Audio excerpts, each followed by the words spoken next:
The celebrations were loud, the promises even louder. Supporters cheered as the names Kash Patel and Dan Bongino floated through the headlines, cast as the new faces of a so-called revolution inside the FBI.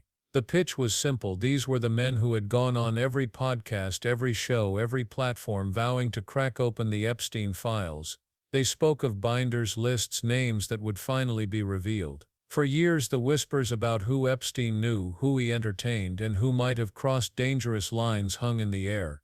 Now, with Patel positioned as FBI director and Bongino as his deputy, the expectation was clear. This was the moment the curtain would be pulled back. The gentleman yields back. The gentleman from Florida is recognized. Thank you, Mr. Chairman. Before I begin, I want to caution my colleagues on, one-sided violence in this country. We just heard that there were no riots on the right. We're literally sitting in the building where there was a giant riot by supporters of the president, the right. We also heard that only leftists, have said that Trump is a Nazi. In 2016, the current vice president of the United States said, Trump is either a cynical asshole or he's America's Hitler. And so this is the problem. I don't want to have to say this garbage, but you want me to sit here and get painted with one brush, the whole left. No, there are extremes on the left, and there are extremes on the right. And we collectively should tackle that. But to come here and just look at us and say we all support what's going on in the extremes is why we can't solve anything in this building. Director, let me say first, thank you for being here, and my condolences on the loss of your friend. And I'm happy to hear that you want to do more on the social media platforms. It's crazy what's going on the social media platforms. There are so many conspiracy theories on what's going on with Charlie Kirk. Israel assassinated him, right? There are conspiracy theories about your personal social life all day. It is totally rampant. Big names on the right, Candace Owens, right? Talking about how what's been released as far as the dialogue between the perpetrator and his roommate is manufactured by the FBI, manufactured by the administration. It is totally rampant, allowing foreign governments to just perpetrate these platforms, all of these bots, all of the time to weaponize Americans. You see what's going on here? This is a byproduct of all of that. What's going on in the streets is a byproduct of all of that. What's happening is you see people celebrate Luigi Mangione is a byproduct of all of that. And so if we want to do something, then we should talk about Section 230. We should talk about how we're going to make sure that we don't let foreign governments poison our children's mind. And so I will work with you on that, Director. I'll work with you on 230 any day. No problem. So now, that was the good part. I want to take your attention back a second, okay? Breaking news. Kash Patel is nominated to be the FBI director. Dan Bongino is nominated to be the number 2 at the FBI. MAGA celebrates, rejoices, bells are ringing out. The team, Patel, Bongino, that sought out every podcast microphone to talk about the Epstein list. The names are finally going to get released.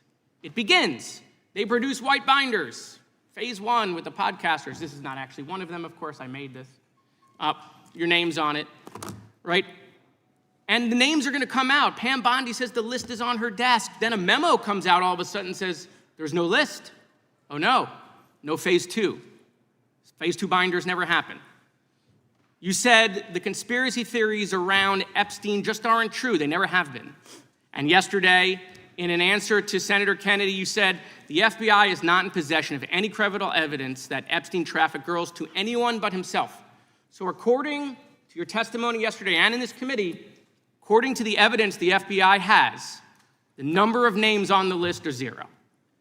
No, zero. The index has been released, and the number of people involved in that trafficking operation were charged in 2018. Other than Epstein and Ghislaine Maxwell, your testimony in the Senate and here is that according to the evidence you have, The number of other names is 0.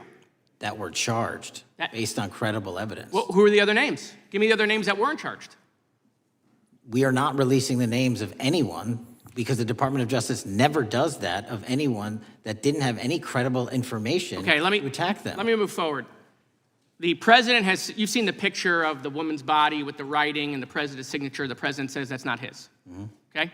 President says it's not his. The Republican colleagues say it's not his. The administration say it's not his.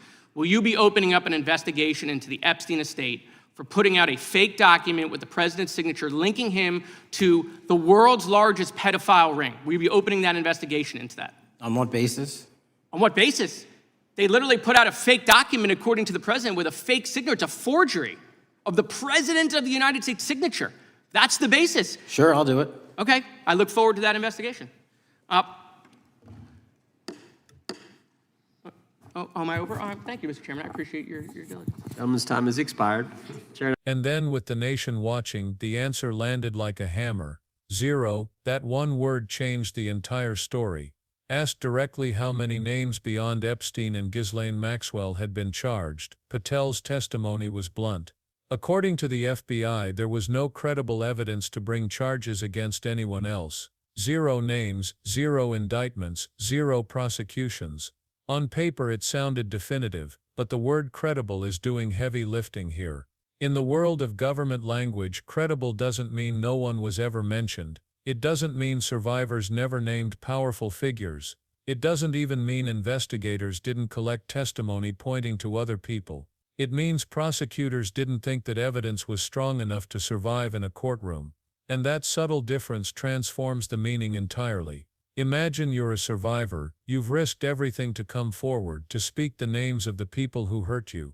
If investigators decide your testimony isn't credible enough, it disappears from the record the public sees. Officially it becomes 0, to survivors it becomes betrayal, and to the public it looks like nothing ever happened.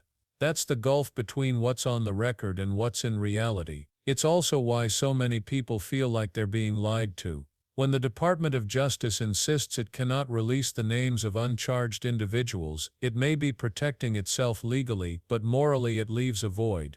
Into that void flows suspicion, rumor, and conspiracy.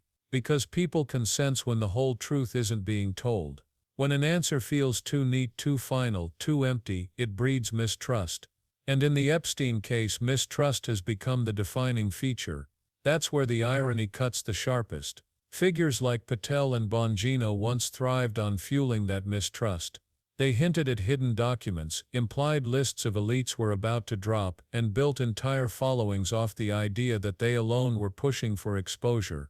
They teased revelations that never came, weaponizing survivor trauma to build political capital. Then, when placed under oath, their story collapsed into silence. The binders never existed. The names never materialized. The narrative flipped from the truth will come out to the truth is 0. This is how rumors transform into political weapons. What started as whispers about flight logs and black books became media fodder, campaign fuel, and podcast soundbites. The pain of survivors was converted into content, sold as proof that an establishment conspiracy was hiding the most damning secrets. But when it came time to show the receipts, there was nothing but empty pages. This bait and switch leaves the public more disillusioned than ever. And it leaves survivors erased a second time.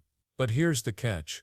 The fact that prosecutors landed on 0 doesn't erase the reality that Epstein moved in powerful circles. His name appeared alongside heads of state, billionaires, academics, and celebrities. Flight logs placed him on private jets with high-profile passengers. Photos captured him mingling with elites at parties and estates. Visitor records showed him entering the homes and offices of people at the very top of society. None of this proves criminal conduct. Not everyone who crossed paths with him committed crimes. But it does prove he was shielded, enabled, and tolerated in spaces where questions should have been asked but weren't. The network around him existed, even if the legal record now pretends it was only 2 people. So when Patel says 0, the question we should ask is 0 what? 0 names the government was willing to charge. 0 names prosecutors were willing to put in court. Or 0 names the Department of Justice is willing to admit publicly. Because each of those answers tells a different story. Survivors, journalists, and advocates suspect the truth is far messier than the official record admits, and every time the government hides behind narrow phrasing, it feeds the belief that powerful people were quietly protected. The hearing took a stranger turn when a senator pressed Patel about a document allegedly signed by the president linking him to Epstein's network. The president denied it was his signature, officials denied it, allies denied it. The senator pushed for an investigation into whether Epstein's estate had circulated forgeries. Suddenly the hearing wasn't about survivors, or accountability, or why the government landed on zero. It became about protecting reputations, chasing down a potential forgery, and defending political figures. Once again the focus slipped away from the core question, who enabled Epstein, and why were they never held accountable? This is the cycle. Each time the Epstein scandal re-emerges, it mutates into a political football. One side accuses the other of covering up.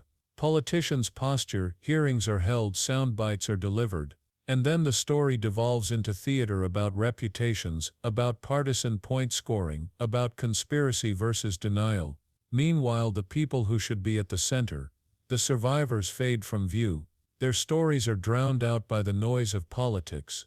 Their pain is recycled into narratives that generate outrage but not justice. The tragedy here is not only that Epstein preyed on young girls for decades, or that his closest associate was convicted while he escaped true accountability through his death. The tragedy is that the system surrounding him seems built to obscure, to limit, to minimize. Survivors live with the scars every day. Politicians and pundits turn that trauma into theater. And the public is left stranded between official denials and sensationalist rumors, never sure who to believe. So what can we actually do with this reality? First, demand real transparency. That means calling for Inspector General reviews, independent investigations, and survivor-centered processes that don't stop at zero names. We need institutions outside of partisan influence that can examine the evidence and report publicly, without hiding behind legal shields or political motives. Second, resist letting this issue get hijacked by partisan warfare. When the left and right use Epstein as a weapon to bludgeon each other, the real story gets buried under tribal noise. This is not about parties, it's about power and accountability. And third, never lose sight of the survivors. Their voices must remain central. Their courage to come forward is the reason we know as much as we do. To reduce their experiences to binders, lists, or political theater is to betray them all over again. Because zero is not an answer. Zero is a smokescreen. Zero is a legal strategy, not a moral accounting. Behind that word are stories untold, leads unpursued, and names unspoken. Behind that word is a system more interested in protecting itself than in protecting the vulnerable. If we settle for zero, we settle for silence. That's why it matters to keep asking the questions they don't want to answer. Who looked the other way? Who ensured Epstein was protected for so long? How many investigations were quietly closed? How many witnesses dismissed? How many survivors discouraged into silence? Those are the questions that can't be buried under a single number. And those are the questions the public has to keep alive. The story you just heard is not about partisan victories or political revenge. It's about truth versus cover-up, justice versus deflection, survivors versus systems designed to outlast them. If you believe in accountability, if you believe the powerful should play by the same rules as everyone else, then don't let this story fade. Stay engaged, demand transparency, support journalism that digs deeper, and keep pressing your representatives for answers that don't stop at zero. And if you want us to keep investigating, to keep breaking down the records, the testimony, and the evidence that's out there, then help us grow this platform. Subscribe, hit the like button, and share this video so the conversation doesn't die in silence. The more voices that demand the truth, the harder it becomes for anyone to bury it.